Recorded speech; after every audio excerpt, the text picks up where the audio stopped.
or lease. True Opinion Podcast.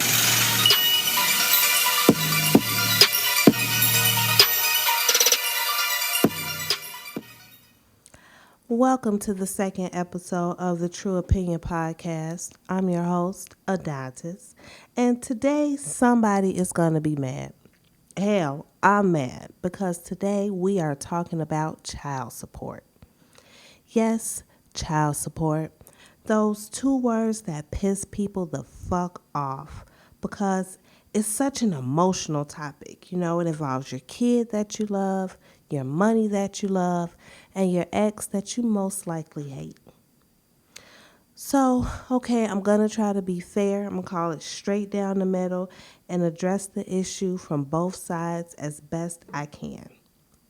But let me start by saying, and I want all of you to remember this throughout the episode, if you contributed egg or sperm to the creation of a child, you are responsible for providing for that child. Ideally, you would positively contribute to the emotional and spiritual development of that child.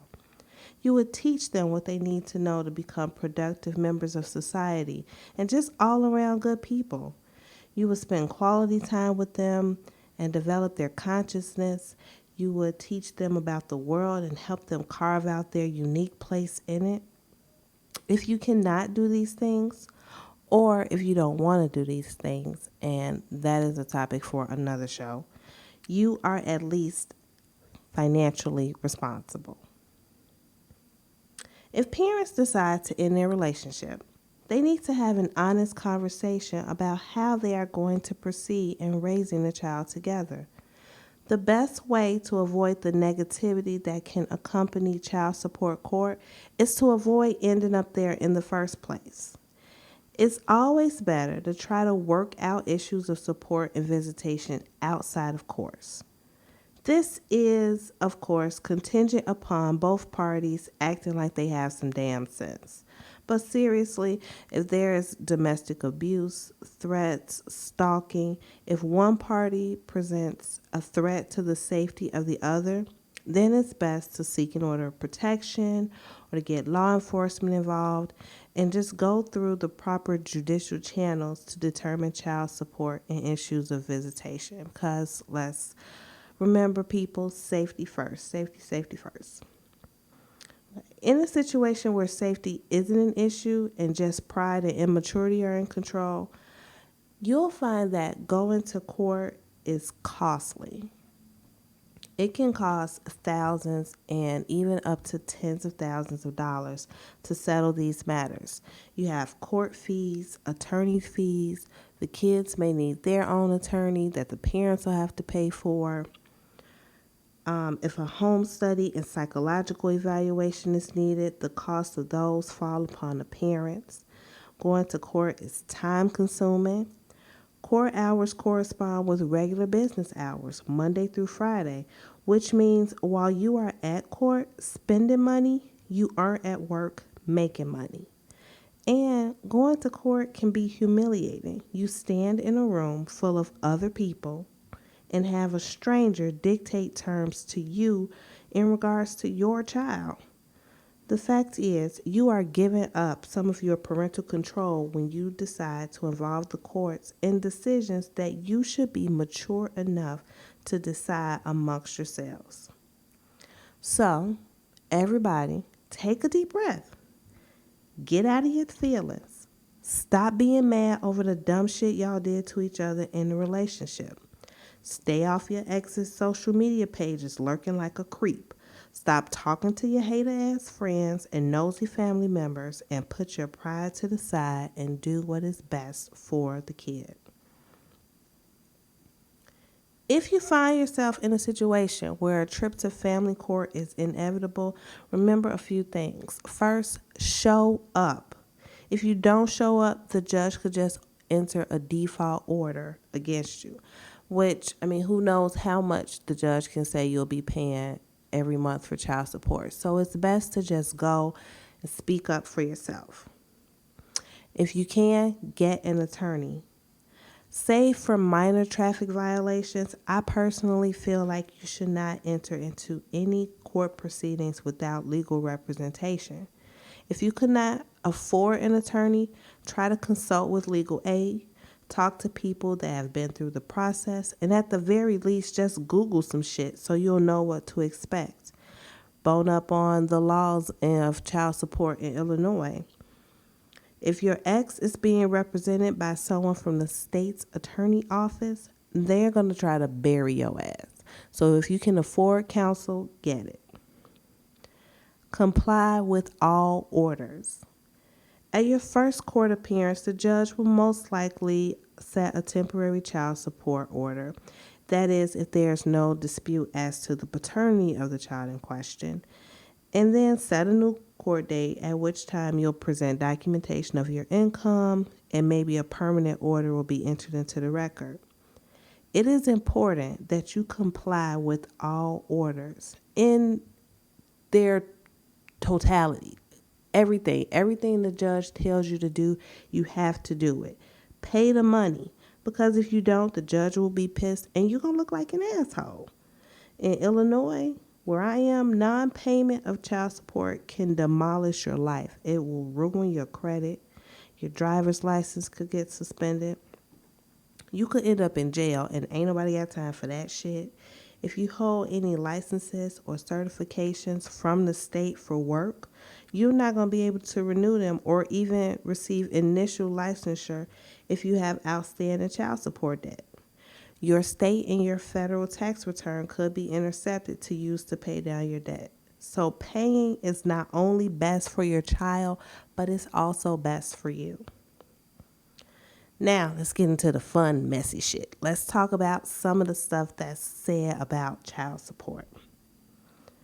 Men usually say things like, I'm not paying for her to get her hair, her nails done, and buy clothes and go out to the club.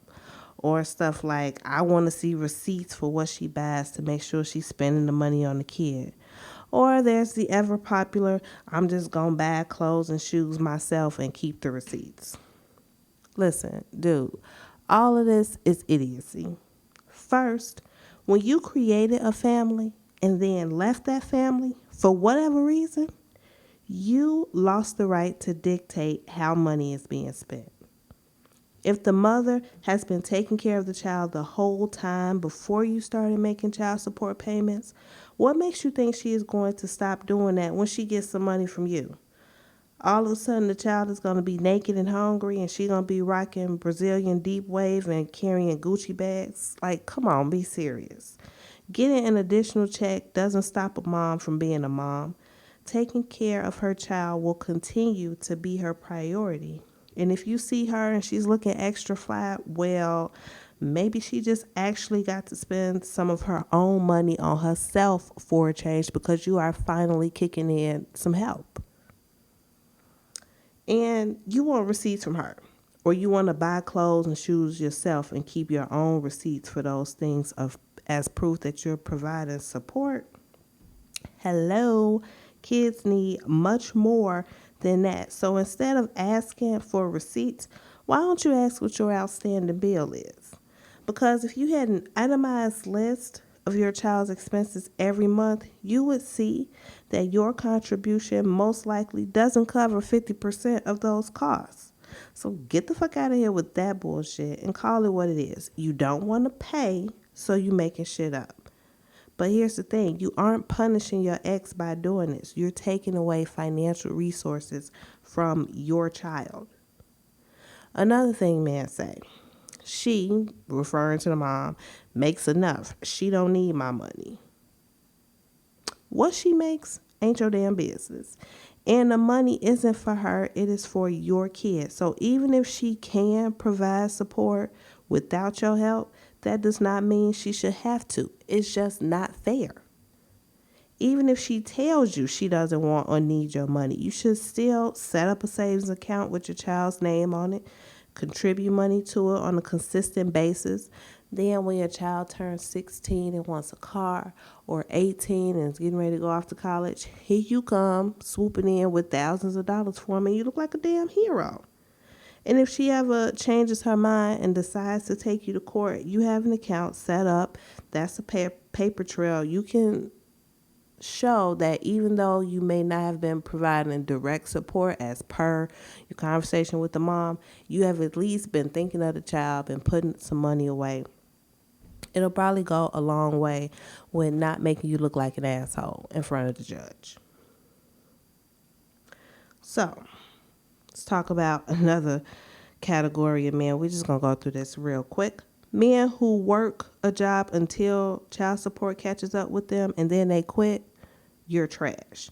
Men who refuse to work because they don't want to pay child support, also trash. And shame on a woman who is letting you live with her without working and aiding you and not taking care of your responsibilities. Ugh, trash all the way around. So I said I was going to be fair. I don't think I was too hard on the guys, but some of you may think I was. But let's go over some things that women say about child support. There is the standard, if he doesn't pay, he doesn't see the kid. If there is a court order for visitation, you have to comply with it. Non-compliance can result in punishment by the court for being in violation of that order. It is not your job to punish him for not paying child support. That is the court's job. And frankly, it's not about the child. You are just mad, so you're acting out. So knock it off.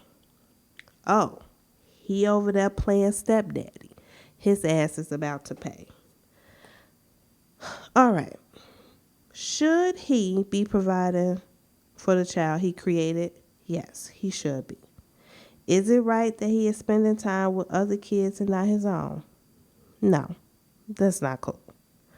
But the fact that he is acting like a father shows that he has the capacity to do and probably would do so with his own child if not for some other factors. So, what could make him stay away? Well, maybe a baby mama that wants to argue and fight whenever he comes around. Or maybe that same baby mama telling him, I don't want no bitches around my kids. Listen, you cannot control what that man does. And your attempt to do so by withholding the child is more about your residual feelings. So ladies, own your shit. If you are acting in a way that is pushing him away or making him stay away, knock it the fuck off. Women, remember, going to or threatening to go to child support court will not make him come back to you. And it's not going to make his new boo leave him. And I'm just going to sit this out here. Somebody going to get mad about it. Take it however you want. But having a baby has never been a successful avenue to keeping a man. Okay? If it's over, it's over. Letting your emotions rule your actions will only have negative consequences for your child. Remember, you are entitled to support. You are not entitled to him. Your child is entitled to his or her father. You are not entitled to that man. Let it go. When you file for support out of hurt or anger or the need just for some attention from your ex, he knows it. And he's going to get angry. And now y'all are fighting and it's messy. And at the center of all of this is an innocent child. A child that did not ask to be here and certainly didn't ask to be the victim of your adult psychodrama. Speaking of drama, public displays of foolishness are embarrassing and disrespectful to your child. Imagine if you heard your dad calling your mother a bitch and a whore. Or if you heard your mother refer to your father as a punk ass bitch all the time. Kids love their parents. And you have no right to change their opinion of that parent. If the other parent is scum, the child will find out in time. So carrying over your anger and your drama to social media, having it spill out on the streets, loud fights, and arguments over the phone, saying negative things about the other parent in front of the child. Now, I know this don't have nothing to do directly with child support, but these are some of the things that can happen when you start going to court and fighting and going back and forth over support. And it's just really important to remember, like I said, at the center of all of this is a child that y'all created together, that you are hurting with your actions. So, like I say, my favorite thing to say, knock it the fuck off. Like, really, just stop. Take a look outside of yourself. Look at what you are doing and really just stop it. It always takes two to tango. It takes two to fight. You can't argue by yourself. He can't argue by himself. So just disengage from the negativity. Refocus your energy on your child and try to work things out in the mature adult way. Well, finally, dealing with this child support stuff, I want to address the non-custodial parents that file for sole or primary physical custody of a child as a way to avoid paying child support or threaten to do so as a means to stop the custodial parent from seeking court-ordered support. Basically, if you file for child support, I'm taking the kid. That is some fuck ass shit. Fuck ass shit of the highest order. It is downright disgusting and dumb. Child support is not designed to punish one parent and reward another, but this behavior is exactly that.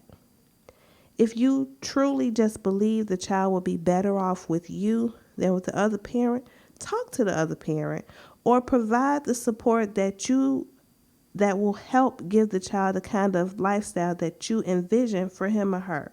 And hello, newsflash, raising a child full time isn't cheaper or easier than having some cash come out of your check. It is all your money.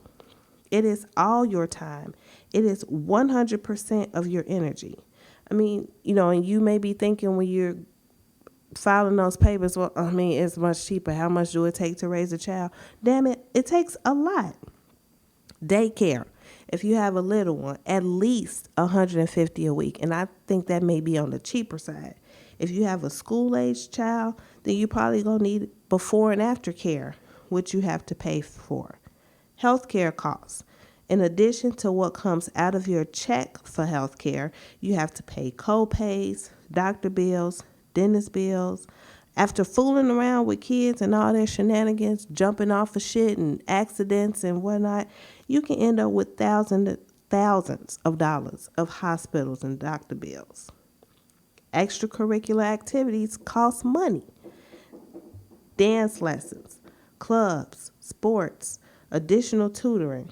What if they have some real talent for a sport or a musical instrument, or they want to study the theater or something? Well, now you need special professional coaches and teachers. And in addition to this, you have just basic food, clothes, and shelter. Well, I shouldn't say basic, because when your kid gets old enough to notice what everyone else is wearing, you won't be able to get away with clothes from Target and Kohl's anymore. It's all designer. And if you have a daughter, have y'all seen that meme floating around that says what having a daughter is like, and it's a gif of someone throwing money out of a window? Well, that shit is like 1,000% accurate. So aside from the financial responsibilities of raising a child, it's the in the trenches, boots on the ground, parenting and shit that is 24/7, from colic and teething to the terrible twos and tantrums, potty training, bedwetting, tying shoes, first days of school, learning to read, learning long divisions and fractions, and oh my God, here comes puberty, the teenage years where they hate your guts one minute, love you to pieces the next, and you don't know what the fuck is going on with them. Then there's the birth control conversation, the stay away from drugs conversation, the no drinking conversation, making sure your child doesn't succumb to the lure of street life. Child support stops at 18, but parenting is a lifelong labor of love. So please, don't try to obtain custody out of spite or the misplaced assumption that it will be quote unquote cheaper for you. If you do, you're already proving that you are not in the right mindset to be raising a child, because taking them away from their home, from what they know and what's familiar and stable for your own reasons is just selfish. Selfish parents are usually shit parents. So don't be a shit parent. How do two people that cared enough for each other to create a new life end up as bitter rivals? The child support system is imperfect and often leaves one parent feeling as though they are being treated unfairly. In an effort to move toward a more fair system, here in Illinois, a new law regarding child support went into effect July 1st, 2017. Under this new law, the income of both parents will be considered when calculating support. This is a change from the flat percentages used to calculate support based on the number of children in question. While this new formula doesn't automatically void a current order, nor may a current order be subject to recalculation, it's worth maybe consulting with an attorney to see if you can get your case in front of a judge for review if you think this new law will help you, if you think it's a more fair way of determining support in your situation. And perhaps this more fair system will ease the tension that surrounds child support proceedings and allow moms and dads to get back to the more important task of co-parenting. When you think about how packed family courts are with litigants there to hash out details of child support and visitation, and realize that each pair of parents represents one or more children that isn't seeing one parent or isn't getting everything that they need, it's really like a sad commentary on how devalued the family structure is and how almost recklessly babies are made without thought to the future. Making babies may be fun, it may feel good, but raising them is a huge responsibility. And my true opinion is, if you make a baby, pay for it. And if you don't want to, if you aren't mature enough, if you aren't ready, use a condom. It's much cheaper. So, make sure you get on Twitter and tell me what you think at True Opinion Show. Visit the trueopinionpodcast.com website and leave a comment or send me show ideas, and rate and subscribe to the show on iTunes. That's it. Bye, y'all.